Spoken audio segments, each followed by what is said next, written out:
সামনেই চলে আসছে শীত, আর এই শীতের মধ্যে ত্বকের বেশ কিছু সমস্যা দেখা দেয় এবং খুবই পরিচিত একটি সমস্যা হচ্ছে সোরিয়াসিস বা সোরাইসিস। অনেকেই কিন্তু সোরিয়াসিসে ভুগে থাকেন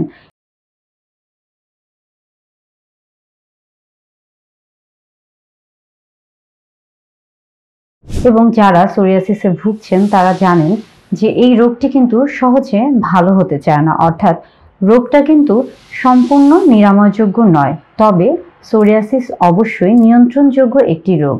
আমরা সবসময় বলে থাকি যে সোরিয়াসিস বা সোরাইসিস একটি নিরাময়যোগ্য রোগ না হলেও এটা কিন্তু নিয়ন্ত্রণযোগ্য, অর্থাৎ রোগটি দেখা যায় যে আপনি যদি সঠিকভাবে চিকিৎসা নিয়ে থাকেন এবং পরামর্শ মেনে চলেন, সেক্ষেত্রে কিন্তু কিছুদিন পরে এটা ভালো হয়ে যায় এবং একটা সময় সম্পূর্ণ সুস্থ হয়ে যায়। কিন্তু তারপরে যদি আপনি নিয়ম মেনে না চলেন বা বিভিন্ন কারণে কিন্তু পরবর্তীতে আবার পুনরায় আপনি সেই রোগে আক্রান্ত হতে পারেন বা ভুগতে পারেন।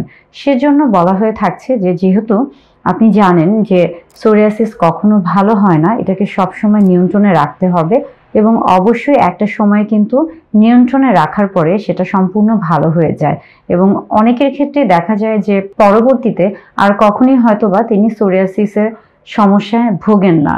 অর্থাৎ আপনার ক্ষেত্রে বা আপনার ত্বকের ক্ষেত্রে আপনি যদি জেনে থাকেন যে আপনি সোরিয়াসিসে ভুগছেন বা সোরাইসিসে ভুগছেন, সেক্ষেত্রে অবশ্যই সবার আগে আপনাকে নিয়ম অবশ্যই মেনে চলতে হবে।